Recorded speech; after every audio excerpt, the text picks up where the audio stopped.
Assalomu alaykum rahmatullohi va barakatuh.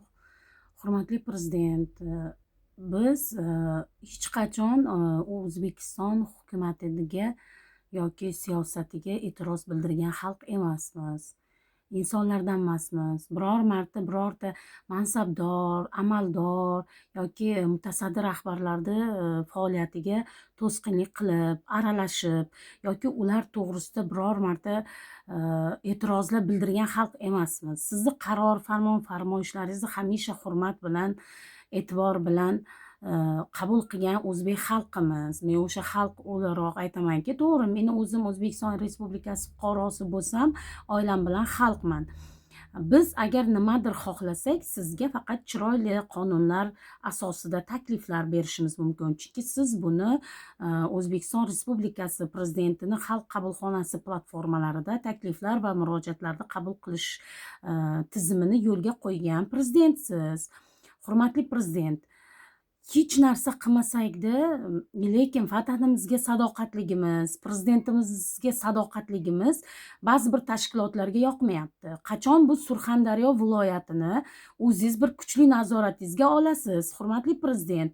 Biz bu viloyatda bir oilamiz bilan yashashimiz juda ham qiyin bo'lib ketyapti, hurmatli prezident. Bilasizmi, meni dadam rahmatli vafot etganlariga 16 yil bo'lgan. Qachon siz O'zbekiston Respublikasiga prezident bo'lganingizdan buyon va hukumatda birinchi rahmatli prezidentimiz Islom Karimov davrida ham otasi uchun, dadasi uchun qizlar javobgar bo'lgan.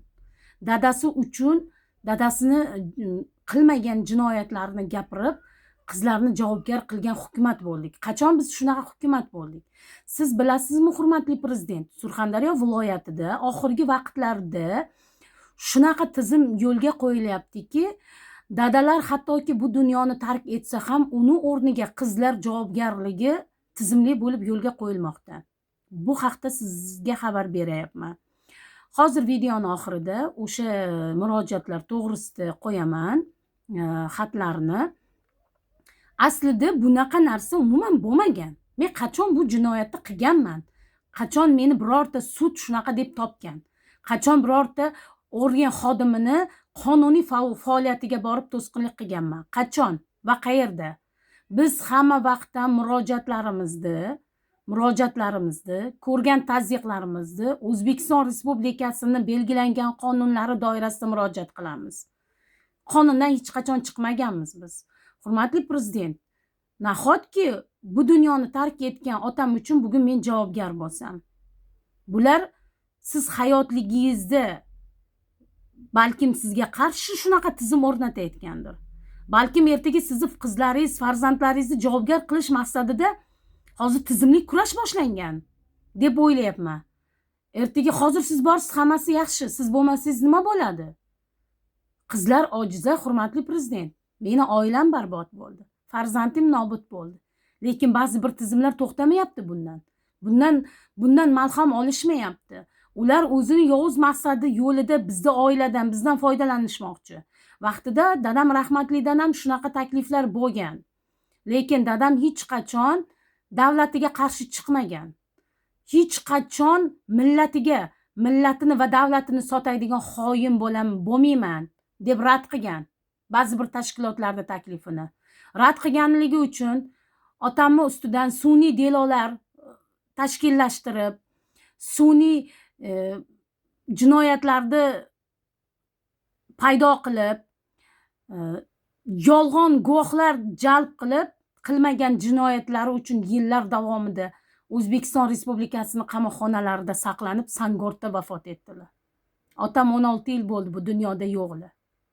Lekin otamni hozir ham jinoyatchi, qizi otasini jinoyat yo'liga kirdi degan arizalar rasmiylashtirilyapti ba'zi bir tashkilotlardan. Dadalar uchun qizlar javobgar degan bironta qonun chiqdimi biz bilmagan? Yopiq bironta qonun bormi? Siz O'zbekiston Respublikasini hukumat tepasiga kelganda birinchi gapirgan gapingiz hech qachon ota-onani qilmishi uchun farzandlar javob bermaydi degansiz. Men shuncha O'zbekiston Respublikasini qonunlarini, hujjatlarini varaqlab ham O'lib ketgan otalar uchun qizlar javobgarligini ko'rmayapman. Meni ustimdan yozilgan ariza 1 yil mendan yashirilgan. Nima maqsadda mendan yashirildi? 1 yil mobaynida mendan yashirilgan. Yillar davomida tazyiq, zo'ravonlik ostida yashab kelyapmiz. Nima uchun jimmiz? Jimligimizning sababi bitta. Vatanparvarligimiz uchun. Vatanimizni tinchligi uchun jim bo'lib keldik. Qo'rqqanimizdan emas. Alloh bu jonni bergan, qachon istasa o'zi oladi. Qachon dadalar uchun, otalar uchun qizlar javobgarligini joriy etildi bu jamiyatda, bu davlatda? Qachon? Hurmatli prezident, Surxondaryoni nazorat qilib berasizmi? Surxondaryo qachongacha bunaqa tazyiq, bunaqa yozilmagan qonun qoidalar ostida qachongacha xalq azob chekadi? Men bir Surxondaryo xalqi, Surxondaryo fuqarosi sifatida aytaman. Qachongacha davom etadi hurmatli prezident? Qachon siz bularni tartibga chaqirasiz? Qachon siz bularni bir arqonini mahkam tutgandingiz? Ular pisib yillar davomida xalqni sizga nisbatan nafratini uyg'otdi. To'g'ri, aqlan zaif odamlar ularni provokatsiyasiga uchadi, ularni yolg'oniga uchadi. Ular o'yladiki, davlatdan bu farzandlar nafratda. Chunki davlat bularni bir umr otasiz qildi. Davlat bularni otasini o'ldirib qo'liga chiqarib berdi. Demak, bulardan foydalansa bo'ladi deb o'yladi. Lekin ular adashadi hurmatli prezident. Bizni otamiz o'lguncha vatanparvarlikka tarbiyaladilar. Vatanparvarlik ruhida tarbiyaladilar. Vatanimiz uchun jonimiz fido bo'lsin. Bu vatan, bu muqaddas diyor. Vatanimizni hech narsaga hech qachon almashmaymiz.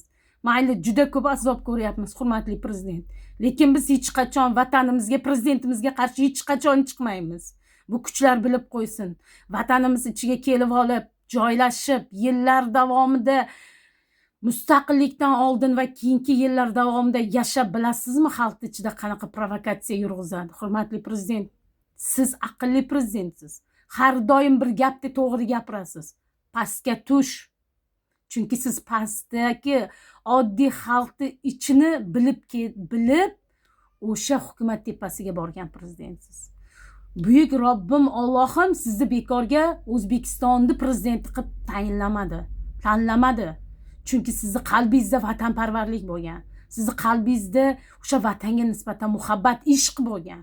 Bu ishqi bor odamlar faqat prezident bo'la oladi deb bilaman hurmatli prezident. O'zbek xalqidan hali yomon prezident chiqmagan. Chiqmaydi ham ishonamanki. Lekin biz hozir hurmatli prezident, qachongacha biz tazyiq, zo'ravonlikda yashaymiz? Siz yaqinda farmon chiqardingiz. O'zbekistonda ayollar, bolalar xo'rlanmaydi. Kerak bo'lsa ularni O'zbekistondan chiqarib yuboraman dedingiz. Lekin bizni kim himoya qiladi? Biz vatanparvarligimizmi aybimiz? Murojaatlarimiz eshitilmaydi.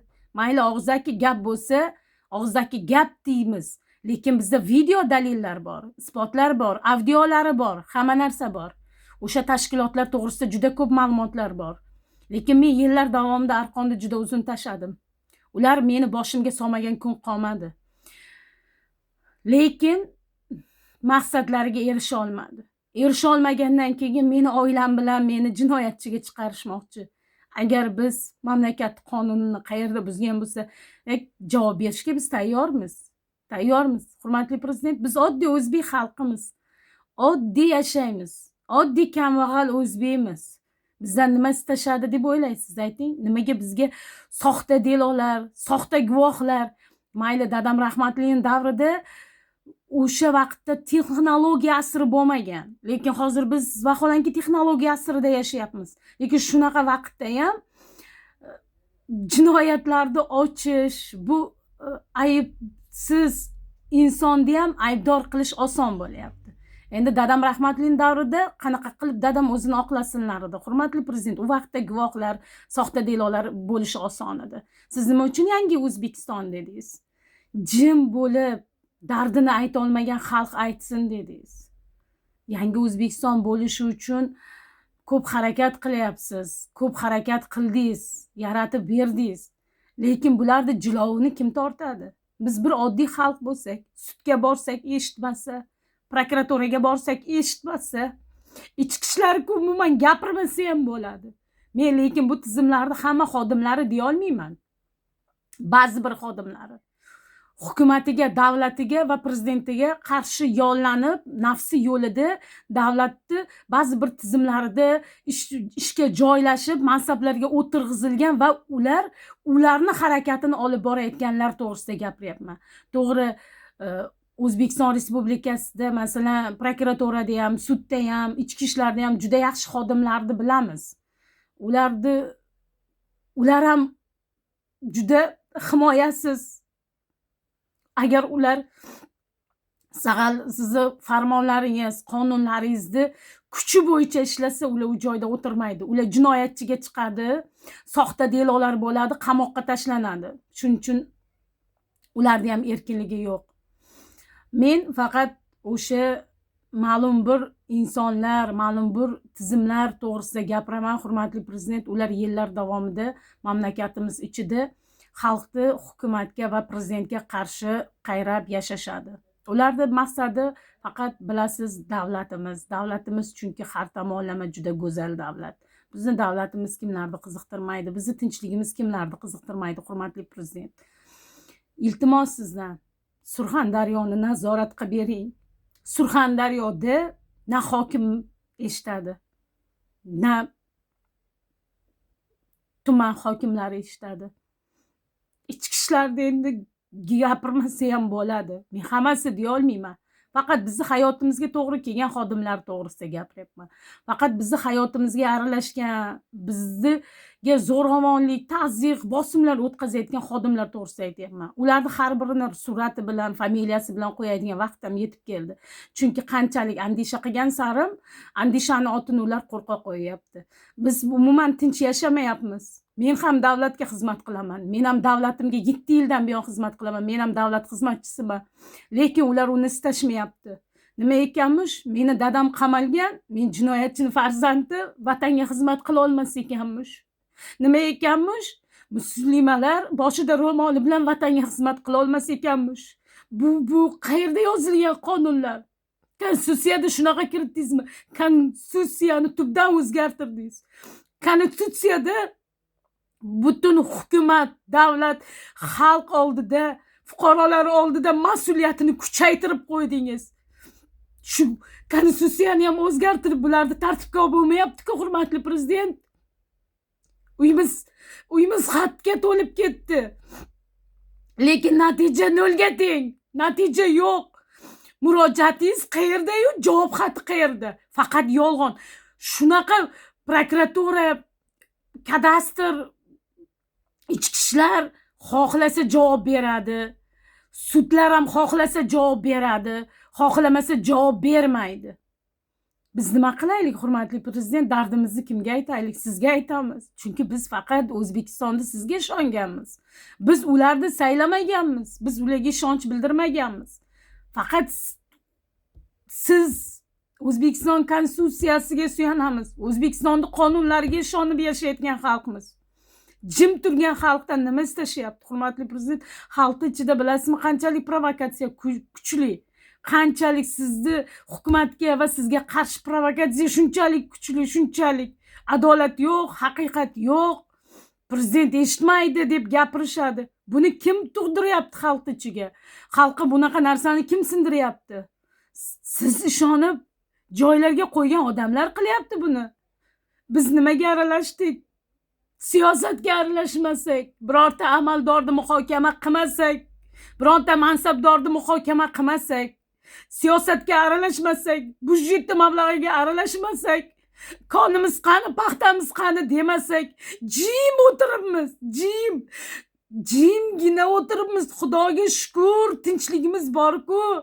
Prezidentlarimiz shuncha imkoniyat beryapti. Alhamdulillah tinchmiz deb jim o'tirgan xalqni bunchalik ko'tarish, bunchalik nafratga uyg'otish, bunchalik hukumat va prezidentga nisbatan nafratlantirish bularga nimaga kerak deb o'ylaysiz?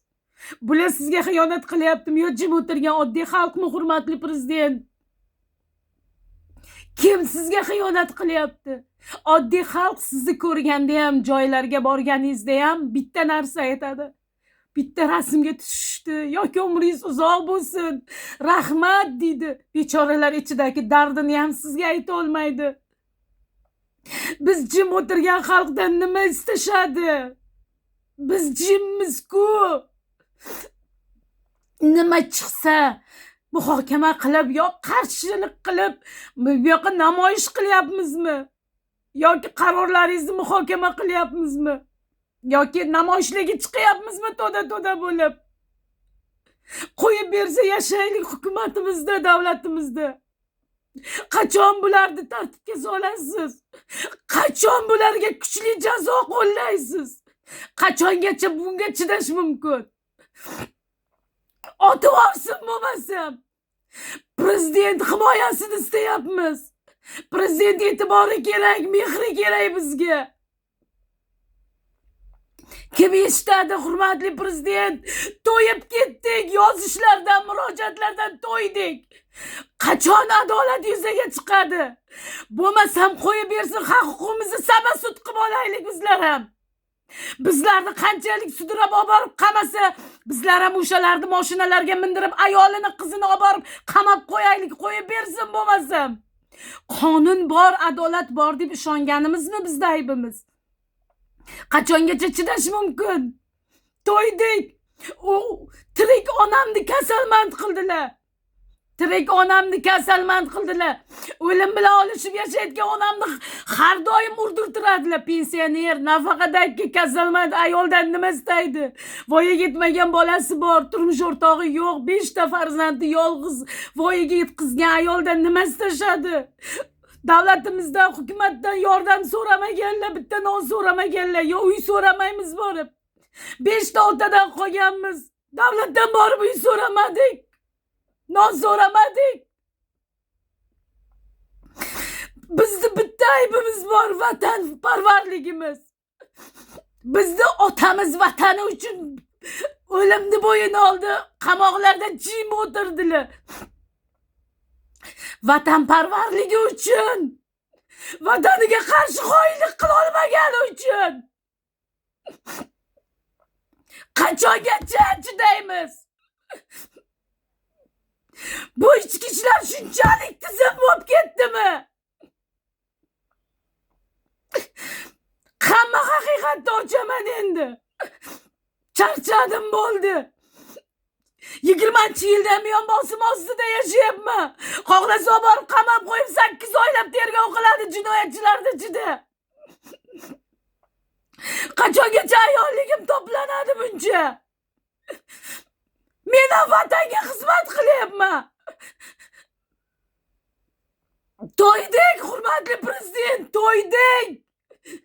To'ydik. Biz vatan xoinlik qila olmaymiz. Biz prezidentimizga qarshi borib, chetda o'tirib, ular bergan ma'lumotni yorita olmaymiz. To'g'ri tushunsak. Qirilib ketdimi O'zbekistonda vatanparvarlar? Nima uchun bunga e'tiborsizsizlar? Xalqni bunchalik qiyinchiligi, azobiga tomoshabinlar. Vakolatlaringdan foydalanib vatanni himoya qilinglar, xalqni himoya qilinglar. Qachongacha ezilamiz? Murojaatlar to'g'risida shuncha qonun bor, prezident. Qaysi biri ishlayapti? Hech qaysi. Surxondaryo avtonom respublikami? Surxondaryo o'zgachami? Surxondaryoda kodeks, konstitutsiya boshqachami? Qayerga borsangiz eshik yopiq. Xohlagan joyingga bor deydi. Xohlagan odamingga bor deydi. Xohlaganimiz prezidentimiz deymiz. Xohlaganimiz konstitutsiyamiz deymiz. Xohlaganimiz kodekslarimiz, qomusimiz deymiz. Hurmatli prezident, biz vatanimizga qarshi chiqa olmaymiz. Biz ba'zi bir tashkilotlarda norasmiy talablarini bajara olmaymiz. Mayli otamiz kabi bizni ham qamassin, qamoqxonalarda o'ldirib chiqarib berilsin. Lekin biz prezidentimizga, vatanimizga hech qachon xiyonat qilmaymiz. Nima uchun biz chetga chiqib vatanimiz to'g'risida gapirishimiz kerak? Biz unaqa tarbiya olmadik. Tarixlarda o'qiganmiz. Millatimiz to'g'risida, e'tiqodimiz to'g'risida yaxshi ma'lumotga egamiz. Hammasi bitta narsani aytadi. Dunyo ilmi ham, islom ilmi ham bitta narsani aytadi. Vatan, vatan. Vatanni sevmoq iymondandir deganlar payg'ambarimiz Muhammad sallallohu alayhi vasallam. Qanday qilib biz ularni talabi uchun boshqa davlatga borib O'zbekistonni yomon deymiz? Yo prezidentimiz siyosatiga qarshi chiqamiz, yo prezidentimizni yomon deymiz. Bu ishlarni qilish, hurmatli prezident, inson o'ziga o'zi pichoq urish bilan teng emasmi? Inson o'ziga o'zi jabr qilish bilan teng emasmi? Inson o'zini o'zligini sotish bilan teng emasmi?